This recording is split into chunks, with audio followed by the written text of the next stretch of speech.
कहा जाता है कि सतयुग में देव प्रवृत्ति और आसुरी प्रवृत्ति वाले बिल्कुल अलग अलग रहा करते थे। त्रेता युग में वे एक ग्रह पर रहने लगे, द्वापर युग में एक परिवार में रहने लगे, और अब कलयुग में तो एक ही मनुष्य में देव और असुर दोनों का निवास है। नमस्कार, मैं वर्षा दादीज आज फिर उपस्थित हूँ आपके समक्ष श्रीमद् भगवद गीता के अध्याय 16 के बारे में चर्चा करने के लिए।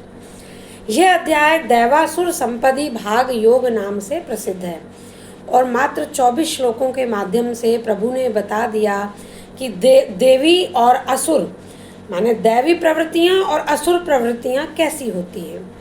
देखिए, 15वें अध्याय में प्रभु ने बताया था कि ये जो भौतिक दुनिया है ना, ये परमानेंट नहीं है, आध्यात्मिक दुनिया परमानेंट है।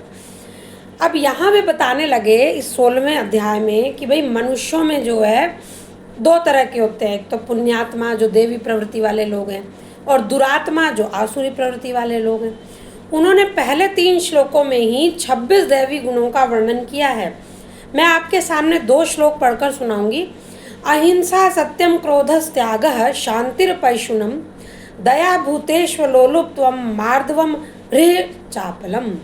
और तीसरा श्लोक तेजः क्षमा धृति शोचम द्रोहो नाति मानिता भवंती संपदम दैवीम अभिजातस्य भारत। प्रभु ने बताया कि देखो, अहिंसा, सत्य, त्याग, शांति, दया, इंद्रियों का दमन है ना, भगवत पूजा, क्षमा, धैर्य, अभिमान न होना, ये सब सत्व गुण हैं। दैवी संपदा वाले व्यक्ति के अंदर इन गुणों को देखा जा सकता है। तो अर्जुन को लगने लगा रहे वो तो युद्ध करने वाला है, तो वो तो मतलब आसुरी हो गया। प्रभु कृष्ण बोले नहीं, वो आसुरी नहीं, तुम आसुरी नहीं हो, तुम तो दैवी संपदा वाले हो, तुम तो कर्तव्य का पालन कर रहे हो, धर्म का नाश करने वाले हो। फिर प्रभु ने 7 से 20 श्लोकों में आसुरी संपदा वालों के बारे में बताया।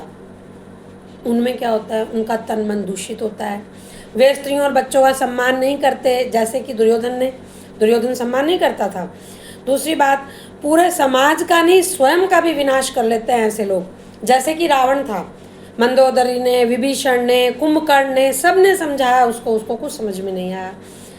वो केवल अपनी भौतिक इच्छाओं की पूर्ति का ध्यान रखते हैं ऐसे लोग। अच्छा, उनका उद्देश्य क्या होता है आसुरी संपदा वालों का? केवल अपनी इंद्रियों को संतुष्ट करना है बस। और इनकी गति क्या होती है? इस जन्म में तो दुखी रहते ही हैं, नरक की प्राप्ति होती है, फिर पुनर्जन्म होता है और नीच योनियों में जन्म होता है। इसलिए आसुरी संपदा से दूर रहना चाहिए।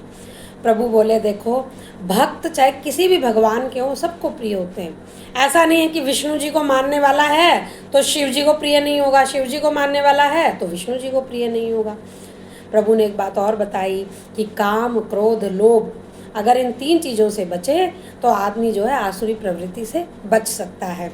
क्या होता है कि ये 3 चीज़ें ना हमें दिल मांगे मोर इस तरह से बार बार अट्रैक्ट करती हैं। प्रभु ने ये देखिए अध्याय 16 के 21वें श्लोक में एक बात कही, त्रिविधम नरकस्य एदम द्वारम नाशनमात्मनः कामः क्रोधस्तथा लोभस्तस्मादेत्रयं त्यजेत। यानी काम, क्रोध और लोभ, ये 3 प्रकार के नरक के द्वार आत्मा का नाश करने वाले हैं, अधोगति में ले जाते हैं, इसलिए इन तीनों का त्याग कर देना चाहिए। हमें बोले कि शास्त्र का अध्ययन करो, वैसा ही आचरण करो। तो हमें अध्याय 16 से क्या शिक्षा लेनी है? सत्व गुण में जीवन जीना है, प्रभु की शरण लेकर धर्म का पालन करना है, और साधु का संग और परिवार का संग अगर है ना, तो 13 वर्ष का वनवास भी बहुत आसान हो जाता है, जैसे कि युधिष्ठिर के लिए आसान हो गया। और वहीं धृतराष्ट्र को उन 13 वर्षों में नींद ही नहीं आई, क्योंकि भीम कह के गया था कि मैं तुम्हारे 100 पुत्रों का विनाश करूंगा। इसलिए प्रत्येक परिस्थिति में प्रभु का यदि हम ध्यान करें तो हम निश्चित तौर पर सफल होंगे। उम्मीद करती हूँ कि 16 अध्यायों का सफ़र आपको अच्छा लगा होगा। कृपया कमेंट करके मुझे ज़रूर बताएं, और आगे 2 अध्यायों के बारे में मैं और चर्चा करूँगी। आशा करूँगी कि आपका साथ इसी प्रकार मेरे साथ बना रहेगा। जय श्री कृष्ण।